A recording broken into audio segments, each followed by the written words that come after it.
Bom dia, pessoal, tudo bom com vocês? Por aqui tudo jóia. Bem-vindos a mais um vídeo aqui no canal Dani Delanos. Mais uma história aqui no nosso quadro Mundo Gringo. Já sabem, se está chegando agora, se inscreve no canal, deixe seu comentário, bom dia, Dani, que ajuda muito no engajamento do vídeo. E aqui embaixo tem também a playlist do Mundo Gringo. Se você chegou agora, clica aqui no box de informação, na descrição do vídeo. Clica na playlist do Mundo Gringo que você vai conseguir ver todos os vídeos lá. Como nossos vídeos são atemporais, são histórias, né? Então você pode ir lá e acompanhar a nossa série Mundo Gringo. Bom, peço também que você me siga lá no Instagram, @DaniDelanos. E aqui embaixo também tem o link do meu livro, tá interessado? Sim, gente, como eu dei a volta por cima, como eu consegui acabar com a minha ansiedade, a síndrome do pânico, com as minhas fobias, porque eu tive uma época que eu tive muitos problemas e graças a Deus dei a volta por cima na minha vida e eu conto tudo como foi aí nesse livro, tá bom? Bom, vamos à nossa história de hoje. Dani, foi uma graça na minha vida ter conhecido seu canal. Muito obrigada, amore. Foi um sopro do meu coração. Nunca mais me senti só. E quando estou com você, parece que eu tenho companhia todos os dias, partilhando da ideias suas e das histórias das Alices. Bom, acho que a história de hoje é difícil encontrar por aí, pois um ex-namorado que tive em 2010 acabou...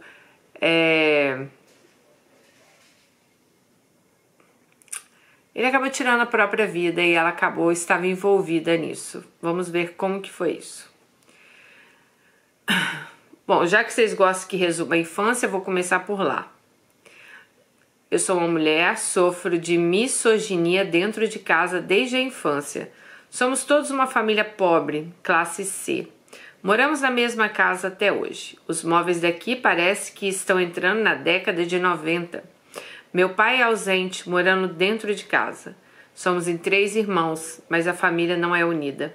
Meu pai é extremamente machista e repassou todos seus valores misóginos para os meus irmãos. Então, eu, minha mãe e minha irmã não somos sujeitas para eles, e sim objetos. Eles não dão valor, né? Tratam elas como objeto. Fomos todas criadas para servi-los, afinal, eles sempre fazem questão de nos lembrar o lugar que ocupamos na sociedade. Isso na infância é muito cruel. A gente vê um homem adulto humilhar sua esposa gratuitamente e também humilhar suas filhas. A gente o servia sempre, pois fomos criadas para isso, né?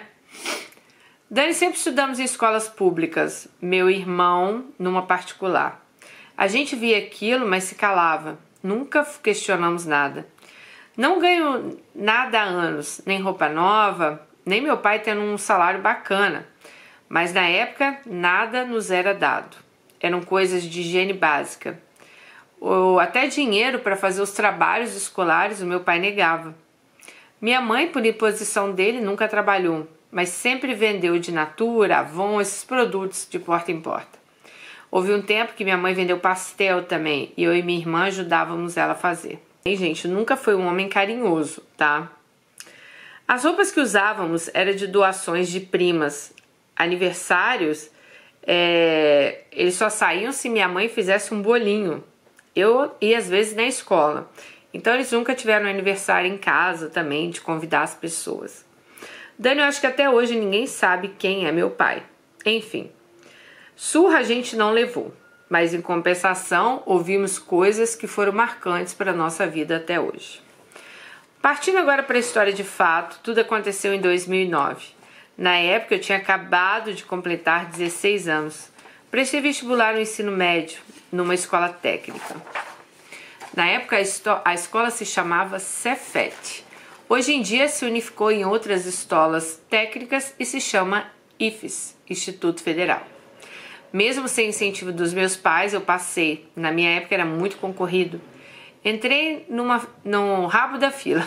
Eram 120 vagas e eu fiquei na 108ª colocação. Então ela entrou assim, né? Mas não importa, eu ia estudar com quem passou em primeiro e todo mundo ia estudar da mesma forma. Foram concorridas 4.000 pessoas, então só aí ela já tem também que, né, ficar feliz, né, amiga? Se eram 120 vagas para 4.000 pessoas, você fez um bom trabalho. Lá em casa foi uma felicidade, minha mãe ficou muito feliz. Meu pai disse que eu não fiz mais do que a minha obrigação. Enfim, eu estava muito feliz. Eu estava pouco me importando se ele tinha gostado ou não. O meu irmão, aquele que só estudava em escola particular, não passou. Em 2010 eu ingressei nessa escola técnica, né? E nessa época estourou a febre do Orkut e do MSN. Menina, quem não tivesse isso estava fora da moda. E também criou-se o Fotolog, o nosso Insta Retrô. No Fotolog existiam páginas e era muito parecido com o Instagram hoje. Em 2010 estourou entre os jovens, olha que loucura. Nós doávamos fotos para que outras pessoas fizessem fakes nossos por aí. Eu digo isso, Dani, mas eu nunca doei. Mas eu, de fato, era uma adolescente estilosa. Pra época, eu sempre fui muito bonita. Diferente de outras meninas, eu nunca fui popular na escola. Bom, na internet eu arrasava. O Fotolog, ele não trancava a página, como a gente pode fazer no Insta. Então, certo dia, quando eu abri o portal, tinha uma mensagem de um cara de 27 anos na época. Ele falava que eu enganei, que eu era uma pilantra e eu fiquei sem entender nada. Pedi calma que ele me explicasse o que tinha acontecido, pois eu não conhecia ele nem de vista. Gente, vocês acreditam que eu não lembro do Fotolog? Assim, claro que eu sou dessa época, do Orkut. Mas eu não sei se é porque eu estava na Inglaterra nessa época, 2010, né? Não lembro, assim, do Fotolog. Vocês acreditam? Eu já vi várias meninas escrevendo aí sobre o Fotolog. Mas vamos lá. Esse cara, gente, ele disse que era de Ribeirão Preto e que estava conversando comigo havia 7 meses e que eu tinha dado esperanças a ele. Que ele tinha viajado para Maramauá me encontrar e eu dei um bolo nele e tinha feito ele de trouxa. Então, com muita paciência, eu expliquei a ele que algumas pessoas, sem permissão, pegavam fotos minhas e faziam fakes. É mais ou menos o que a gente tem hoje na internet, né, gente? Que a gente vê aí os golpistas pegando foto de soldados americanos e conversa com você e você acha que é a pessoa. Só que não é a pessoa, é um golpista que passa por trás. Eu acho que nessa questão aqui não era nem questão de golpe. Era questão de zoação do povo, só que esse cara aqui acabou levando a sério, né? Então, vamos lá. Eu deixei claro pra ele que eu nunca tinha conversado com ele e que eu nunca permitiria que alguém pegasse uma foto minha pra fazer aquilo com as pessoas. Só que meu Fotolog era aberto, tá? Então, quem quisesse pegar minhas fotos também e salvar, pegaria. Eu falei que eu sentia muito por ele, que as pessoas são cruéis e que ele era puro por ter viajado para conhecer alguém que não existia. Dei instruções para que ele fizesse uma videochamada, essa aqui é visionária, em 2010 ela já falava o que a gente fala hoje, né? Faz uma videochamada antes de qualquer coisa para certificar se a pessoa é a pessoa, né? Que é o que a gente fala com as mulheres aqui. Fazem uma videochamada. Ah, mas o cara tá na Síria, não tem internet, Gente, essa história não cola mais, né? Então partimos para o MSN. Ele pediu para fazer uma videochamada para ver se eu era eu mesmo e concordei. Dani, quando esse homem me viu, ele chorou muito. Pedi para ele se acalmar, que as pessoas fizeram isso com ele, o conheciam muito bem, pois sabiam da fragilidade dele, sabiam do tipo de estética feminina que ele gostava e talvez minhas fotos tenham sido um prato cheio. E ele concordou, pediu desculpas, disse que ia tomar cuidado nas próximas vezes. Beleza. O assunto acabou, voltei para a escola, para a sala de aula. Um dia eu estava na biblioteca usando um computador da escola, né? E naquela ocasião ela falou que foi nos comentários do Fotolog. E esse cara, ele tinha achado o Facebook dela. Lembra o cara que chorou, não sei o quê? Ele tinha achado... Nossa, esse cara pra mim já era uma red flag de todo tamanho, né?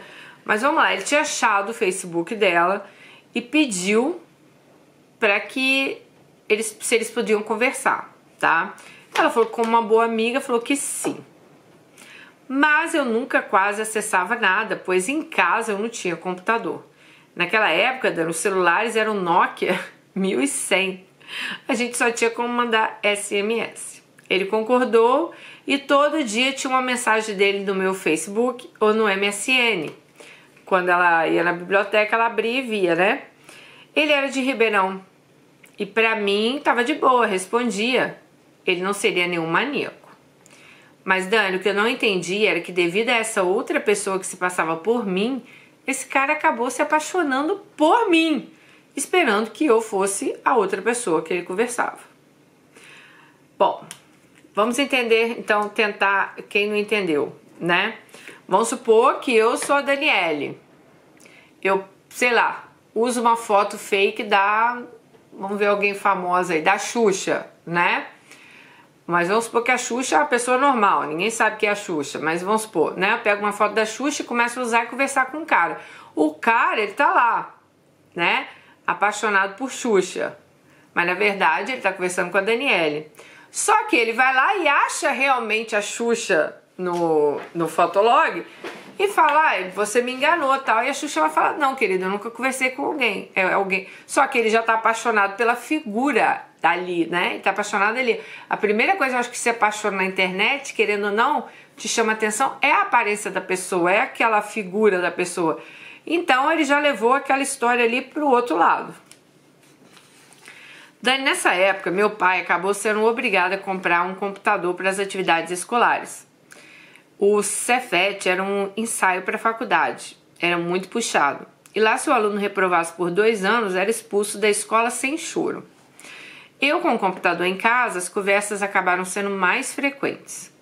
Eu, por ego adolescente, passei a dar corda para esse cara. Então a gente se falava sempre, todos os dias. Gente, eu nunca fui sequer atraída por esse homem. Mesmo ele não sendo feio. Ele era um italiano radicado no Brasil. Loiro, olhos verdes, alto, mas ele não me atraía em nada. Primeiro, ele era 11 anos mais velho que eu tinha 16 anos. Segundo, eu sou do Ceará e ele morava em São Paulo. Jamais iríamos nos encontrar. Depois de um ano nesse papo, já estávamos no SMS. E Dani, eu nunca fui clara a respeito de que eu não queria. Eu tinha um namorinho com um menino da minha cidade, da minha idade, mas nunca falei sobre isso na internet. Depois desse ano, nos falando, eu já no 2º ano da escola, em 2012, eu acordei com um SMS dele pedindo para abrir um e-mail com urgência. E eram as fotos de passagens dele aqui para o Ceará. Dani do céu, eu fiquei pior que gato quando vê pitbull. Mais pálida que Mortícia Adams. Eu gelei, pedi para ele cancelasse rápido aquilo, que eu não queria que ele viesse. Mas ele inventou tanta coisa das quais que eu não entendia. Falou que tinha multa disso, daquilo, blá blá blá. Então deixei ele vir. Mas comecei a traçar como eu faria, pois minha cidade tem 30 mil habitantes, é no interior. Todo mundo se conhece de vista. Iam saber que aquele homem era um homem novo na cidade, um gringo ali, né, que não era daqui. E pior, podiam descobrir que era um namoradinho ali de internet. Gente, vocês não têm ideia do que foi minha vida nesse período. Enfim, chegou o dia dele embarcar. Ele chegou em Fortaleza às 5 da manhã. Ele pegou um ônibus pra cá e às 7 já estava aqui. Quando esse homem me viu de longe, eu fiquei envergonhada. Ele começou a me rodar, me jogar pra cima. Meu Deus, que vergonha. Eu deixei ele numa pousada, comprei umas coisas para ele comer. O dono da pousada não deixou a gente ir para o quarto por eu ser menor de idade. Amém, ela disse. Saí de lá, voltei para casa para me ajeitar para a escola. Deixei instruções para que ele não saísse do hotel enquanto eu não voltasse. Mas ninguém me ouviu, né? Ele saiu, foi na praça principal, deu de cara lá com o meu namorado e, sem saber um do outro, eles até conversaram. Até que o viajante disse que tinha ido lá na cidade conhecer a namorada dele, que era eu. E nisso, gente, ele estava conversando com o namoradinho dela. Ele começou a me descrever e meu namorado falou: epa, peraí, essa aí é minha namorada também. Bom, por aí vocês já podem imaginar o caos. Quando eu voltei da escola, eu entrei, tomei café, tomei banho e vim pro quarto. Meia hora depois, minha mãe bateu e disse que tinha 2 homens me procurando. Gente, eram eles. Eu fiquei nervosa, ri, gargalhei, eu tava me tremendo e rindo. O que causou mais raiva ainda nos 2. Chamaram minha mãe e debulharam tudo, e eu lá de braço cruzado. Perguntaram pelo meu pai. Aí nessa hora só faltou eu me ajoelhar para eles, né? Mas não teve jeito. Eles esperaram meu pai chegar. Aí vocês imaginam a confusão generalizada. Meu pai me botou para fora de casa, minha mãe entrou na frente, meu irmão botando lenha na fogueira para eu sair de casa e eu chorando. No final, acabei ficando em casa. Me tranquei no banheiro e fui chorar debaixo do chuveiro. Meu celular apitava a cada minuto. E ele falando que ia acabar com a minha vida e eu só ignorando. Gente, olha que louco isso, cara. Tipo assim, infelizmente ela não deixou claro pra ele, mas o cara também é um maluco, né? Uma menina de 16 anos, esse cara poderia ter ido pra cadeia, né? Uma menina de 16 anos, ele ir lá enfrentar ela dessa forma. E por isso que eu falo, é muito... Eu assisto Big Brother, essa palavra eles falam muito lá dentro, mas é verdade. É muito importante você verbalizar o que você sente. Não é, mas ele viu pela minha cara que eu não gostei. Não, querida, se você não verbalizou aquilo, se você não falou assim, não gostei, a pessoa às vezes entende, entendeu? Então assim, isso realmente é muito importante, a gente falar, deixar claro o que a gente quer, o que a gente não quer. Bom, Dani, ele foi embora 2 dias depois, mas antes de ir, pegou o número da minha mãe e ficou ligando pra ela chorando. Minha mãe falando que ele ia ficar bem. Ele sumiu por 4 meses, ninguém tinha notícias. Bloqueei de tudo e segui vida normal. Até que o fake começou a mandar mensagem pra minha irmã, falando que ele ia voltar, que ia me matar, jogar ácido no meu rosto e que ele estava trabalhando com magia negra para me atingir. Todo mundo leu, mas ignorou. Achou que ele era mesmo, estava fazendo de pirraça, mas não era não, Dani. Lembro como se fosse hoje. No dia 6 de junho de 2011, minha mãe viajou para a capital. Eu estava pronta para a escola, de farda. Perguntei se podia ir com ela ao invés de ir para a escola. Não sei por que milagre ela permitiu. Então fomos e voltamos cedo. Em junho, aqui chove bastante, nossa rua é de barro. Portanto, fica esquisito, sabe? Estava caindo um dilúvio, chegamos cedo e vim para o quarto. O ônibus da minha escola chegava às 7h30. Quando deu 8 da noite, o residencial da minha casa toca. O telefone, né? Quem atendeu foi minha irmã. Ela correu no quarto da minha mãe onde eu estava. Aí a minha irmã disse, mãe, o Andrés, que é esse cara, está no telefone. Minha mãe atendeu. Ele disse que estava na esquina e que só sairia de lá quando falasse comigo. Eu tinha chamado a polícia já. Dani, meu pai estava no quarto dos fundos da casa, pois depois desse ocorrido ele tinha parado de dormir com a minha mãe. Bom, eram nós 3 mulheres segurando essa onda. Trancamos a casa toda e falamos que estávamos ligando para a polícia. Ele disse que podia chamar, mas não sairia dali. Pedimos uma vizinha da esquina que olhasse e ver se tinha alguém lá. E sim, era ele de capuz preto e mochila nas costas. Minha mãe mandou ele para um hotel que a gente iria vê-lo no dia seguinte. Ele disse que não podia, pois ele não tinha dinheiro. Ou seja, por dedução, ele tinha ido ali mesmo para acabar comigo, né? Então minha mãe pediu o número da mãe dele e ele deu. Ligamos, a mãe dele chorava muito. Disse que tentou impedir Andrés de ir para o aeroporto, mas não teve jeito. Ele veio com a roupa do corpo e uma mochila nas costas. Mas não se preocupasse que ela ia depositar o dinheiro para ele. E assim ela fez. Botou dinheiro e ele foi para um hotel. No dia seguinte, fomos ao conselho tutelar e contamos tudo. Levei um esporro e com razão. Eles ligaram para a polícia e foram ao hotel. Reviraram tudo, mas não encontraram ele. Então foi acordado que eu iria falar com ele numa praça pública com viaturas ao meu redor. Dani, imagina a cena, eu tinha 16 anos, esse cara tinha 28. Todo mundo passava, olhava, e a cidade era pequena. E se fosse hoje, eu acho que vazaria um vídeo e todo mundo olharia na internet. Bom, eu fui escoltada pelo conselho tutelar, minha mãe, uma vizinha e um amigo meu da escola. Pessoal, quando ele me viu, ele correu, se ajoelhou na frente de todo mundo. Eu levantei ele, levei ele para um canto afastado e perguntei o que ele queria comigo, né? Ele disse que voltou por amor, que veio me buscar para eu morar com ele, que ele ia dar um jeito de comprar as passagens. Novamente ele se ajoelhou, agarrou minhas pernas e começou a chorar. Foi aí que eu chamei a polícia e pedi que me tirassem dali. E foi a última vez que eu vi ele. Olhei para trás, ele estava chorando com a mão na cabeça e sentado no chão. Se passaram 2 anos. Em 2013, eu já tinha um namorado que, por sinal, fez até algo parecido com esse aí. Também me ameaçou de morte de me levar para um canavial.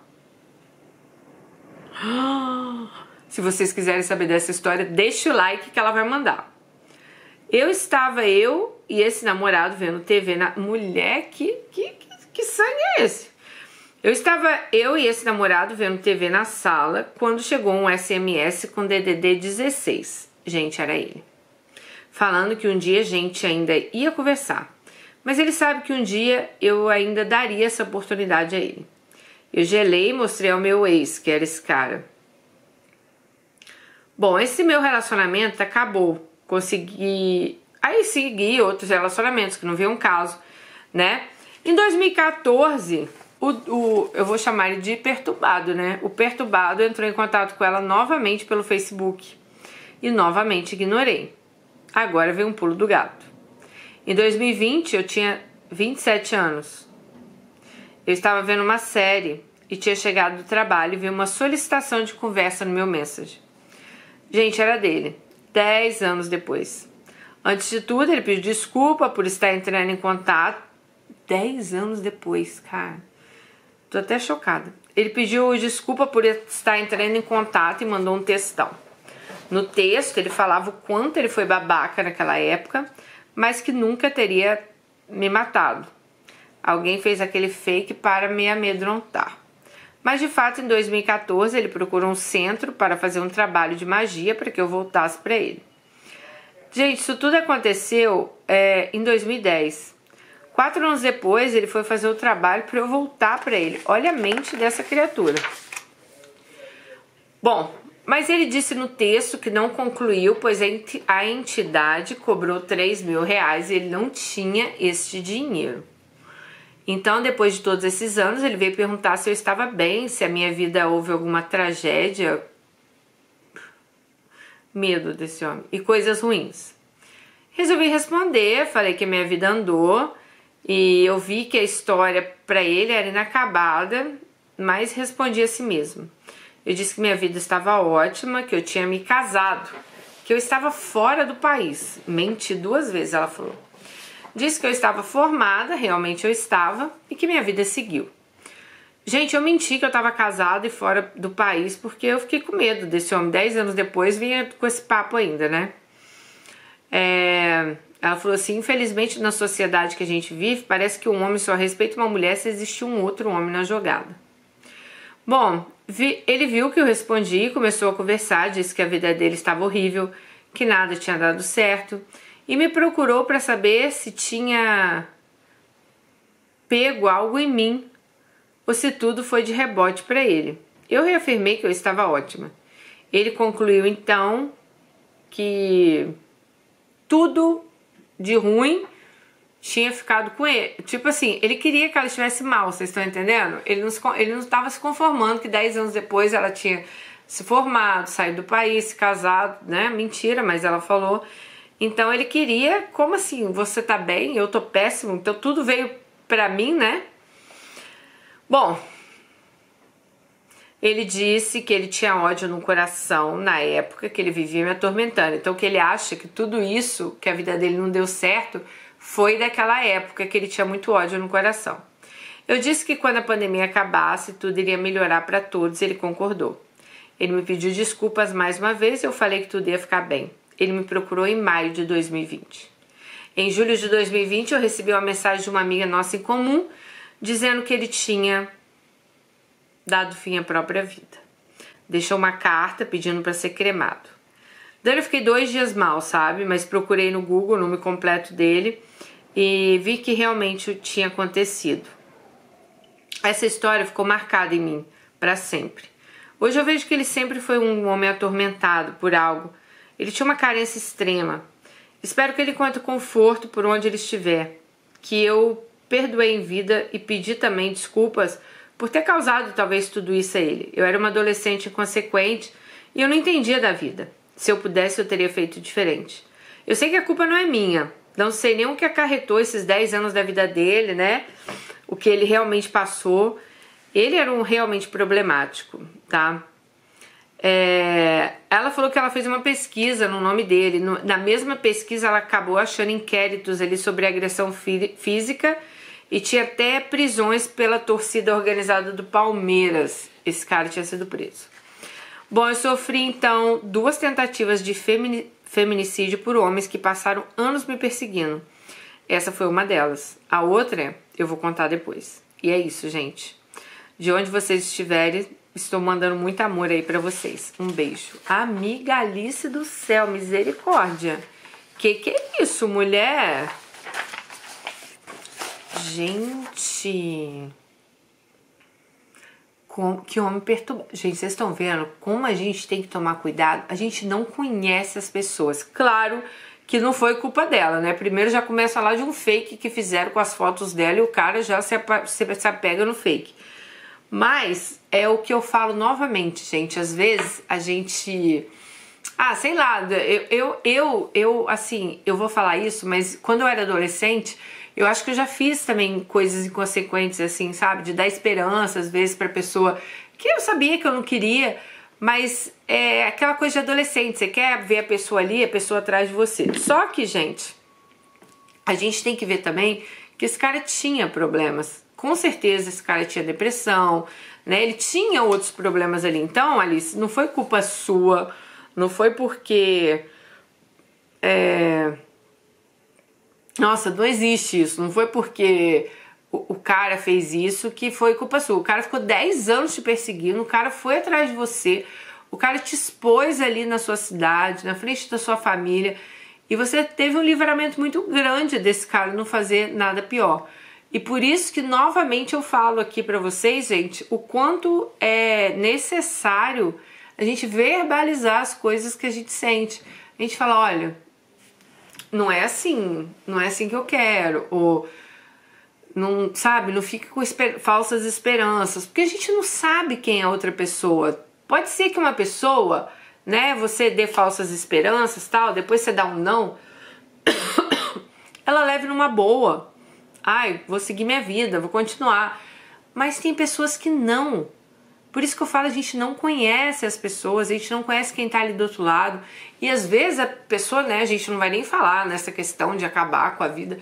Mas quantas mulheres também a gente já passaram aqui no canal que conheceram pessoas online e tiveram também hard time. Não tanto quanto igual, vou falar até a pobre da nossa Alice aqui, mas tiveram também